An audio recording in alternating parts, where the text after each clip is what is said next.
Streaming now.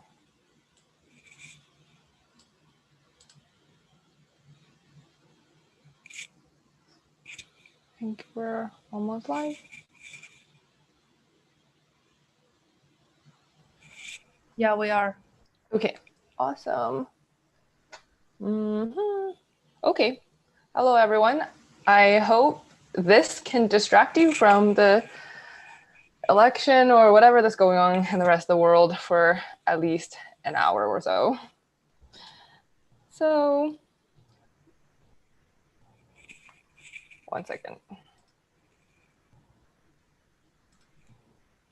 Okay, I think we're good.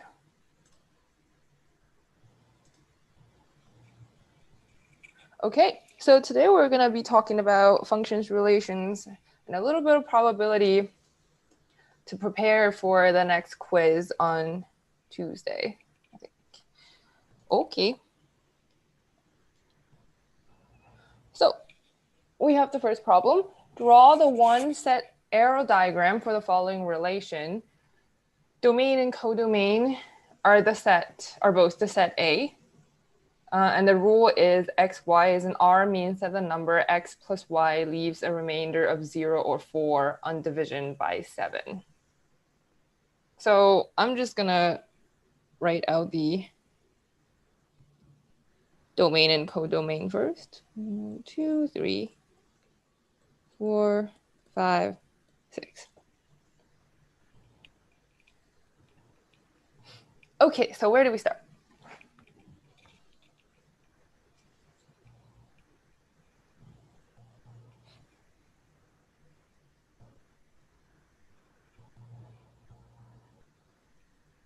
Any ideas? No? So we have x plus y leaves a remainder of 0 or 4, right? So then that means x plus y is either 0 mod 7 or x plus y is 4 mod 7, right? So that means x plus y has to be 0 or 7 for the first case.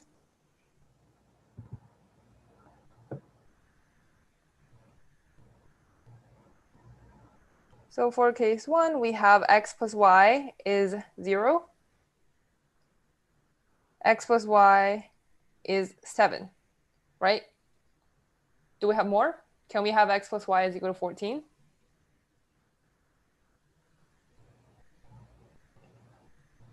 I see people shaking heads. Why? Because the numbers aren't that high enough. Sure. What's the largest you can get? The highest you can get is 12. Yes, exactly. So we cannot have 14. Okay, so for these two, what do we have? What do we have for the combination of x and y?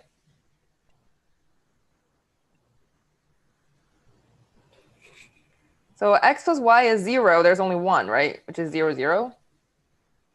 So what about x plus y is 7?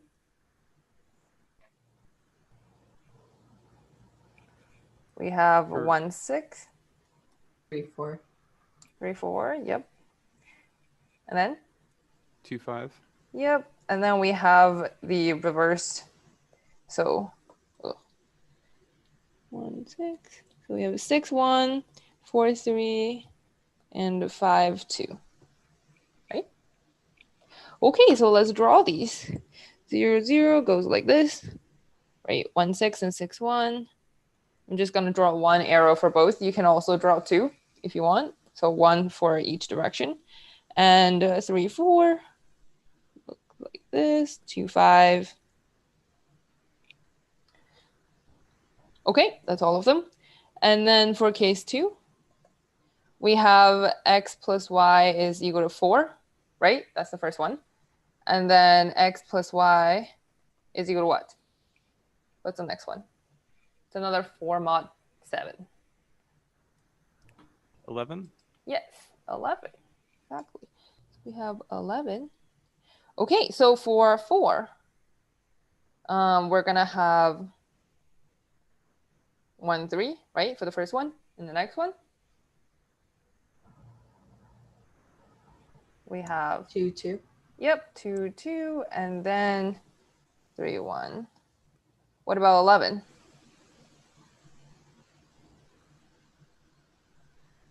That'd We just have- be 6 and 5. Yep. 6 and 5 and 5 and 6. Right? Okay, let's draw these. 1, 3, 3, 1. Like this. And then 2, 2, 2. And then 6, 5. And 5, 6. Make sense?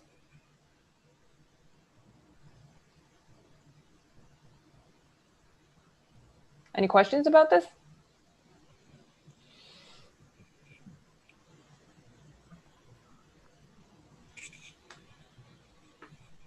No? Okay. Let's move on to the second one. Let S be 1, 2, 3 for the following relation on the power set of S. Decide if the relation is reflexive, antisymmetric, or transitive. If it fails a property, give a specific example.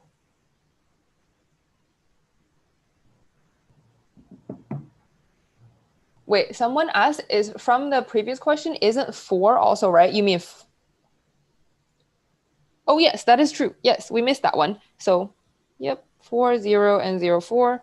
So you should have this one more. Yep, you're right. Yes.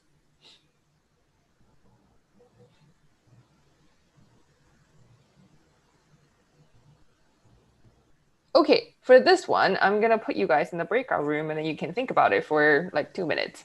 And then we'll come back. I'm just gonna randomly assign because I don't know if any of you guys are friends or whatever, but I'm just gonna. And Nancy's gonna hang out with me for a little bit.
Okay, you're all back. That's good, I guess. Okay, so from your discussion, did you guys figure out what's going on with the problem? Let me My show you. group, we didn't really have enough time to figure out all of them, but we got that it is reflexive. And we're pretty sure that it isn't anti-symmetric, but we didn't have enough time to come up with a specific example for that. Why do you think it's not anti-symmetric? Because it's a set times itself, or that was our main reasoning for it, but we didn't have time for an example. It's a set times by itself. But isn't that more like a reflexive property instead of being anti-symmetric? But okay, we'll look at them for a second. So first of all, so the relation is on the power set of S, right? So did anyone come up with a power set of S at least? What is the power set of S?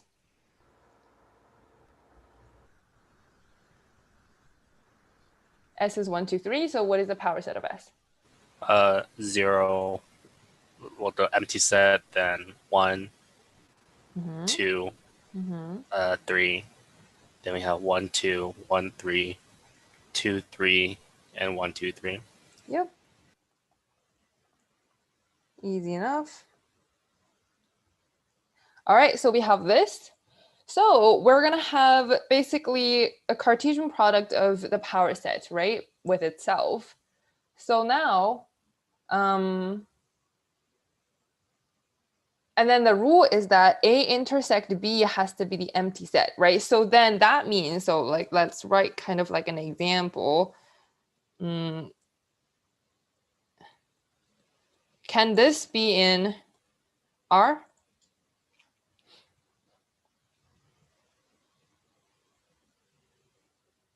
No, right? Right. Why? Oh, okay. Yes, you're right. But why? Because one is a subset of one. Right. Exactly. So their intersection isn't empty, right? So then no, that cannot be true. What else? Can this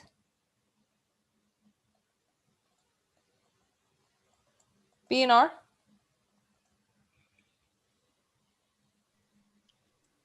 That could. Right. Okay. So yes, for this one, can this be in R?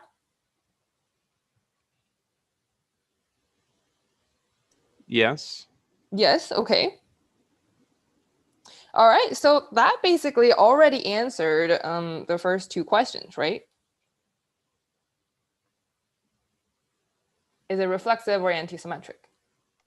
How did that answer the first two questions? Could you explain? Can you explain? Yeah, that's why I was. So what does reflexive mean? What does reflexive mean? Like it kind of points to itself. I don't Right, even know exactly. what that means. Reflexive means AA. So like for all A in A, whatever the set. So in this case, let's do like for all little s in big S, S is the set, right? For all S in S, SS is in R, right? So that's the definition of reflexive, right? So then what do you know from here? We know this 1, 1 cannot be in R. So is this relation reflexive? So it's not reflexive. You're proving Exactly. it's not reflexive. Not that. Okay. Yes. That's exactly. what was confusing. Yep. Okay. So, so from this example right here, we know that R is not reflexive. So what about anti-symmetric, right? So for anti-symmetric, we know is that for, let's do like S and T in S, for all S and T in, not R, in S. In S, where S is not equal to T. Can I? if ST is in R, then TS is not in R. That's what antisymmetric means, right? So this is antisymmetric.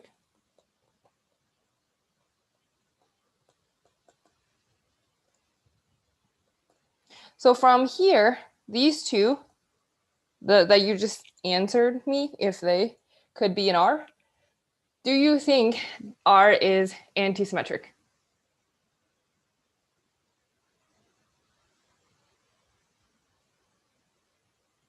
So we know 1, 2 is in R, 2, 1 is also in R. What does that tell you about the relation? That the That relation it's- is symmetric. So not exactly, but because for symmetric, you have to show that every pair works. Tells you it's not antisymmetric. Exactly. So it's not anti-symmetric, but we don't know if it's like, we haven't shown if it's symmetric yet at this point. You can just say that it is not anti-symmetric because it violates this right here, right? So R is not anti-symmetric.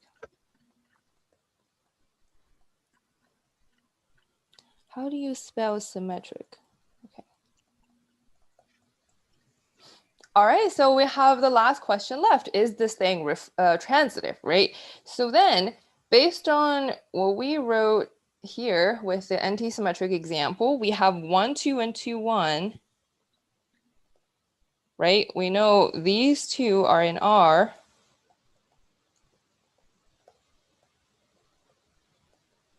So if we use the transitive rule, we get 1, 1, right? Is 1, 1 in R? We already answered that, right? Yeah, it's not in R. It's not in R, exactly. So that means, is it transitive? No. No, not transitive.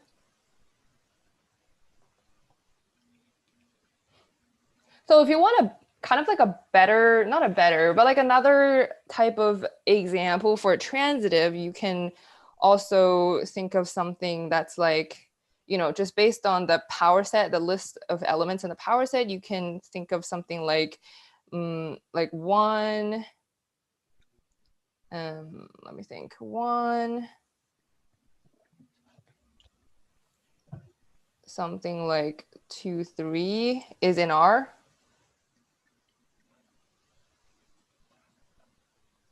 And then 3, 1 is also in R. Yeah, I read them too far apart, but I'm gonna write it up here too. Both of these are in R, right? So if you use the transitive rule, you get 3, 2, 3, right? And that is definitely not in R because the intersection is not empty.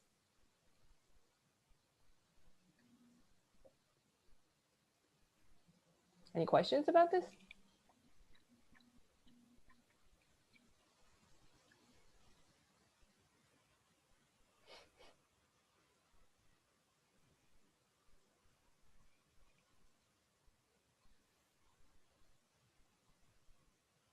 Okay, everybody's quiet. Okay, the next one. Prove that if R is a transitive relation on A, then R inverse is a transitive relation on A. I think this one's easy enough as well. So how about you guys try it too? But I need to figure out how to do it again. Were there too many people in the rooms? Do you guys want fewer people, or what do you think? Was that fine?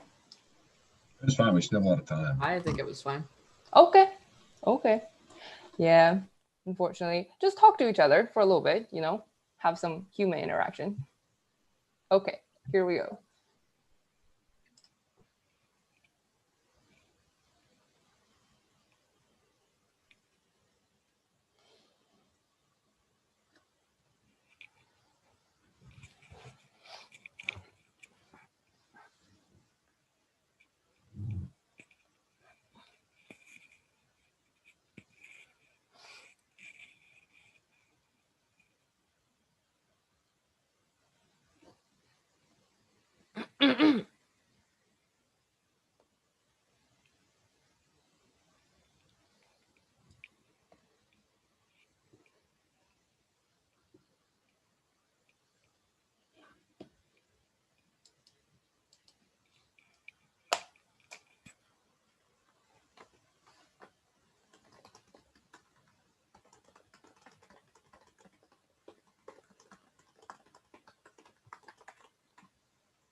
Hi, you're back. 1 second.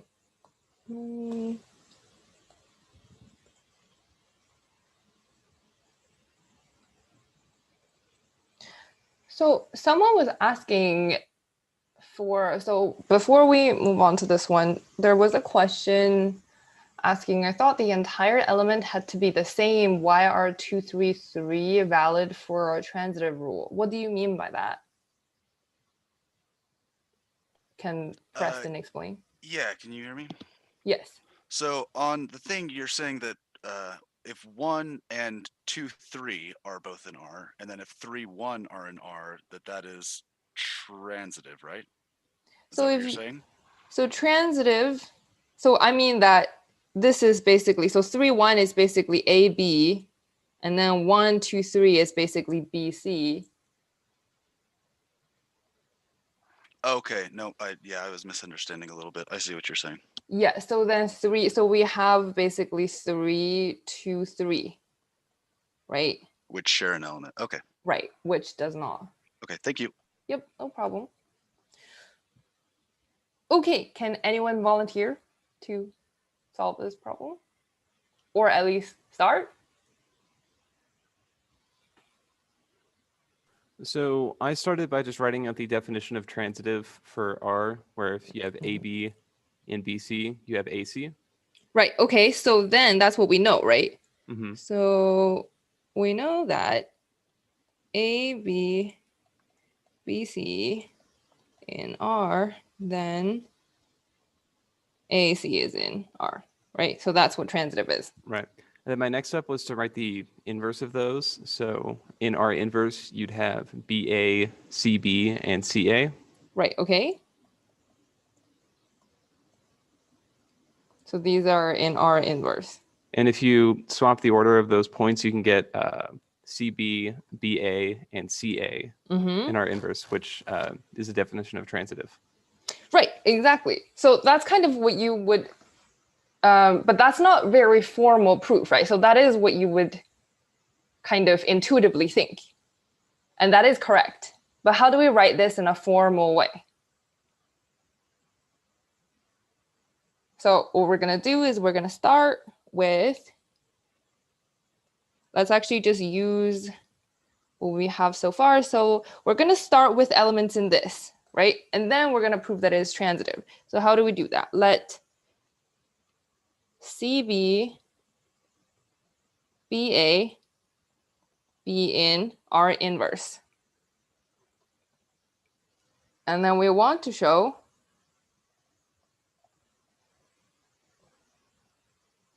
that CA is in R inverse, right? That's what we want. So then that shouldn't be too hard, right? Because CB, BA is in R inverse. That means what?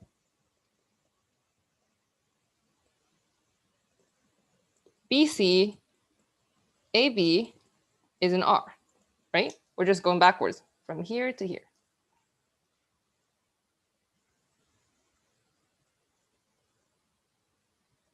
Since R is transitive,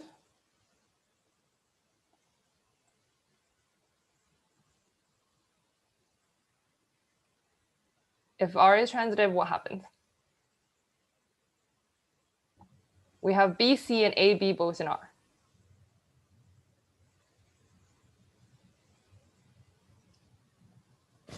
AC must also be in R. Yeah, exactly. AC is in R, right? So if AC is in R, what's in R inverse?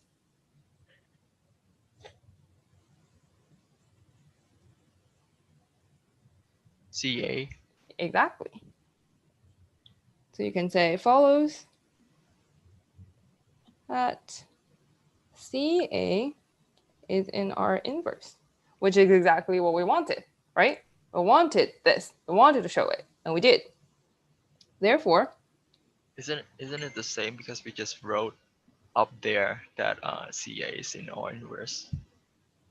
you mean here? Yeah. Right. That's It cool. is, yes. But okay, so 1 second. Therefore, R inverse is transitive. And then you conclude it. So you are right, but the difference is that a formal proof, you want the logical steps to flow from one another. So, and then you want to kind of use, Like so theorems. like you always start with what you're trying to prove, the relation or set or function or whatever that you're trying to prove. You start there, and then you say that let some elements in that to be given, and then you show some other property of it. So the logic is a little, it kind of goes one step after another instead of like, oh, based on the step that we've shown like two steps ago, this is what's going on, or you know what I mean? Like it's just a more formal way of writing it. I think if you, like it would be exactly right if you just explain how you got this. It would be correct. You would get full points on the quizzes or whatever. But I do think it's important to write formal proofs. So just try to make your argument as clearly as possible.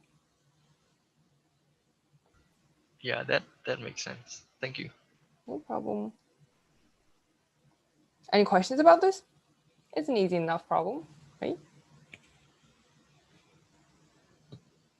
All right, let's move on to the next one. This one is fun. Determine whether the following function is one-to-one and onto. If a property does not hold, give an example to explain why. So what's the intuition here? Like, how can you tell? So this function, you know, we've all seen it before. Is it one-to-one and onto? How do you know?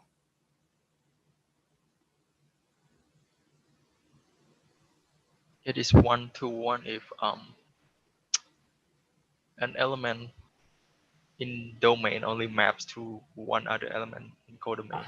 Yes, exactly. So And how do you know that? Like how would you figure out if this function is one-to-one? Well, we could pretty much say that it's either not one-to-one or not onto because it has a power of 2 in there, and functions like with the power of 2 for negative values, they have the same x value as the positive x value, I think. It's like the shape of a parabola goes against onto. Yes, exactly. Actually, you're very right. So let's graph it. I hope you know how this thing looks like, or like can figure it out. But I think this helps a lot actually to just kind of graph it. So, do we know where it intersects on the y-axis? This is like Calc 1. It would intersect at 1. Yep, intersects at 0, 1 because of the c, right? And then do we know where the, what is it called, line of symmetry is? So the middle vertical line that makes sure that the parabola is symmetric on both sides?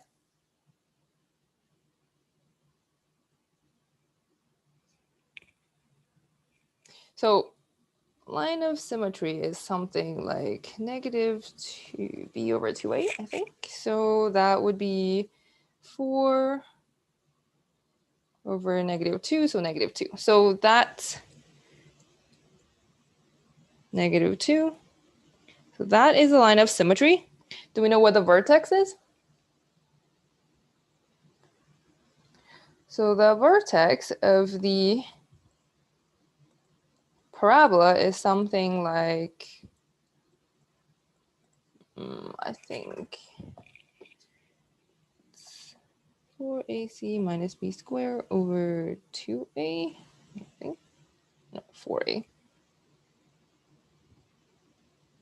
You can derive these things. You can actually derive these formulas if you want to just do it. But it's just a lot of algebra. So it's actually, I think -2, -3.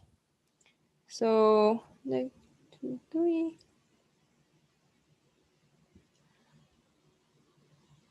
Whoops.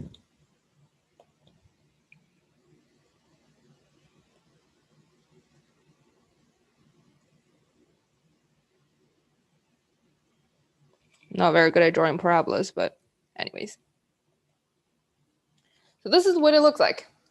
So this point is -2, -3. Okay. Is it 1 to 1? Is it onto? What do you think? This should tell you if the function is 1 to 1 or onto.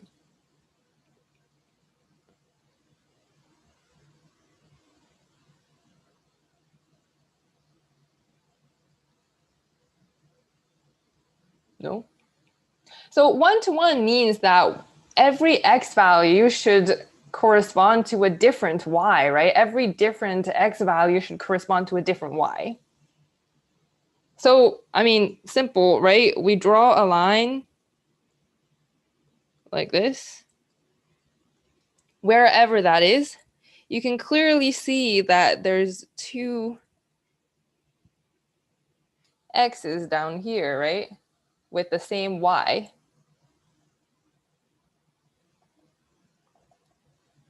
So we have f of x1 is equal to f of x2, but then we have 2 different x's, right? x1 is not equal to x2. So f is not 1 to 1. What about onto? Do we know anything about onto? It wouldn't be onto because not every y has an x value. Exactly. And then like look at all of these y's, right? So basically after -3, this is -3 here, basically any y that's less than -3 isn't going to have an x value. There's nothing there, right? So f is not onto.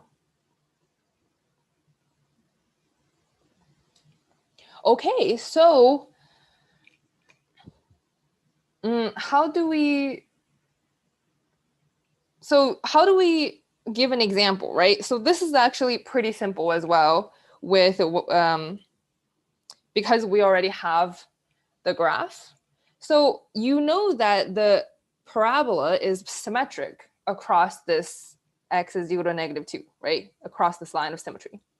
So we can pick anything. We can pick, let's say, like just -1. So if x is -1, the 1 on the other side would just be -3, right? So we know that f of -1 has to equal to f of -3.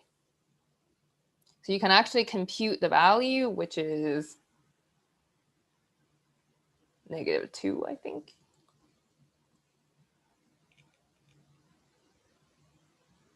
And then you can say, since f -1 is equal to f -3, but -1 is not equal to -3, f is not 1 to 1.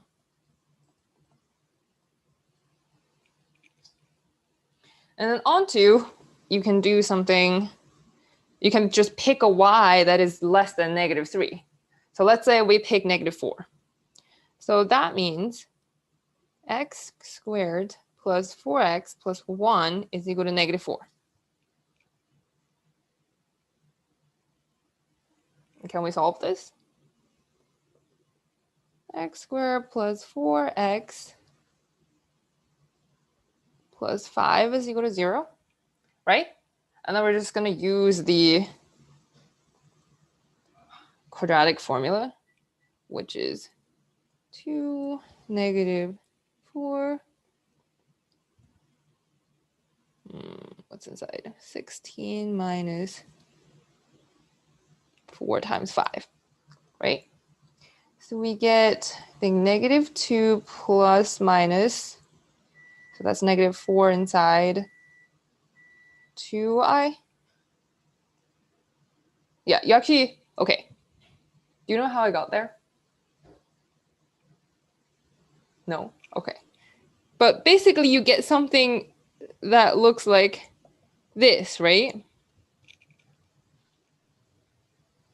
Is that a real number? Nope. No, right. So that is not a real number. So it is not onto.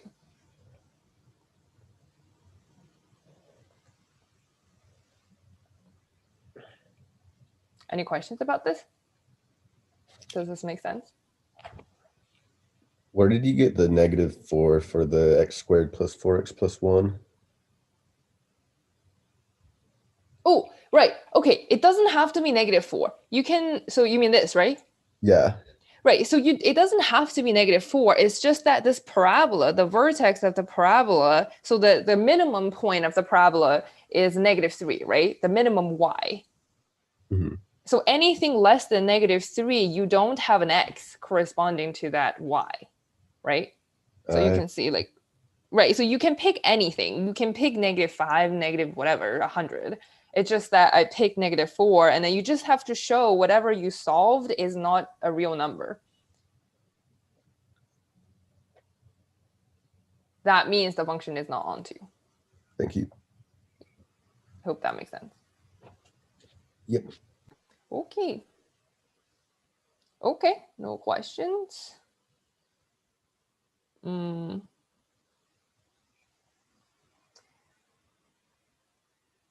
don't know if I want to do this one or the next one. Okay, so this is the one-to-one and onto, which we just kind of did, and then it's pretty simple. I think you guys should look at it yourself. This one with 2 dice, I think it's a little more fun. So if we have 2 dice, 1 red and 1 green, so the dice are distinct, are rolled, find the probability that exactly one of the dice is a 6.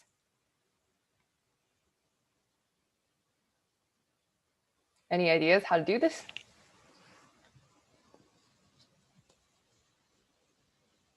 Would it be the probability that one die is 6 multiplied by the probability that the other die is not?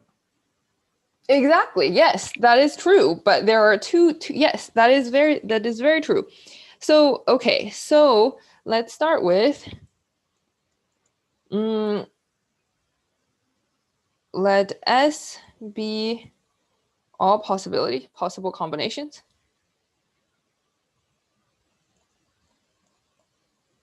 So first of all, can you tell me how many different possibilities are there with the 2 dice?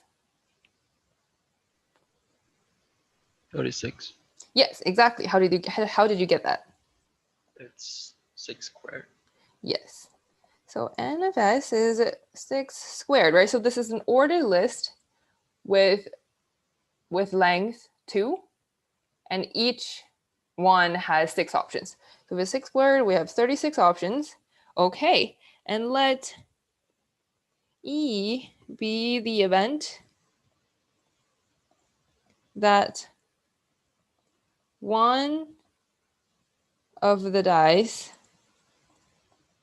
is 6. So just like you said, so this should be, so basically there are two different ways of getting this, right? So either red is 6, not black, it's green. Green is not 6, so that's the first possibility, right?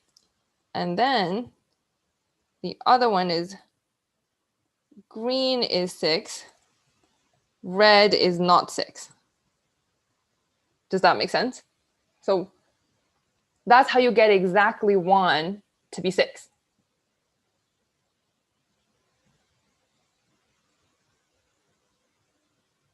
So how many different ways we can get red to be 6? So we're going to do one at a time. How many different ways can we get red to be 6? 6. 1, yes, 1. Because there's only one way to roll 6, right? On 1 dice. Okay.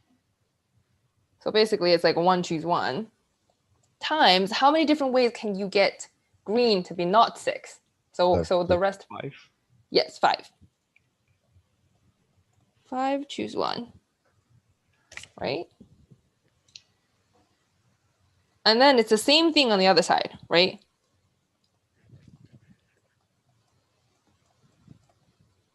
So what is that? That's 5. So 5 plus 5, that's 10. So what is the probability exactly? The probability of E would be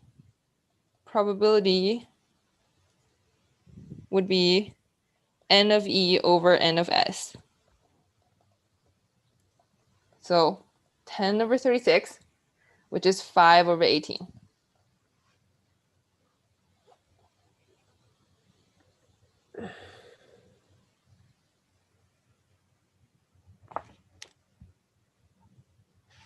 Make sense? So you could also do like 2 times 1 6 times 5 6. 1 6 times 5 6. Yeah, and multiply that by 2. Since there's 2 cases. You mean just to multiply this by 2? Yeah, just like a different setup. So if, you know, like the probability of having a green equals 6 is 1 6, and red not equals 6 is 5 out of 6. And basically you can just double that since there's 2 cases. I think you're right. Yeah, I think that's fine. Cool. So basically like this, right? You Yep. still get, yep. Okay, that's the end of our discussion. I think you guys should look through B and C. They're both not very hard. And then I think dice is a good type of practice because you can actually write out all the possible combinations, all 36 of them. And then if you just can't figure it out, just write them out and then pick the ones that, you know, that work for this, that like satisfy the condition, and then just do it that way. Would you mind? I have a question about the previous week discussion, I think. Okay. So the problem was about the lottery or GB stuff. Let me think see the if question- I have the slides. I'm not sure if it is in the discussion or the result. Okay. Whichever, it doesn't matter. What is the problem? Give me a second. Let me put it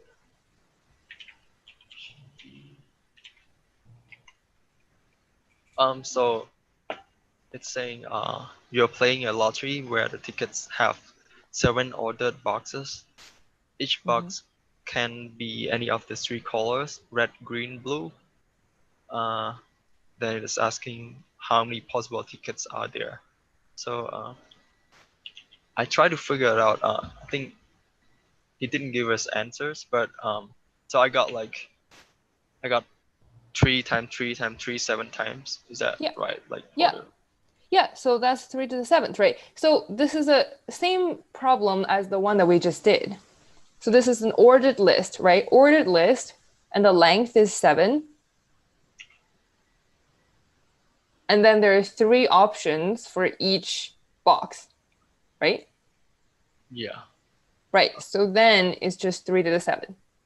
Yeah, what kind of confuses me is that I was thinking about like the order, like for example, if there are like 3 or in the beginning, the 3 boxes, then switching the order would not matter, like the or. So that what confuses me is like you do like 3 times 3 times 3, and I feel like that is included, like the switching or the same or is included inside that possibility.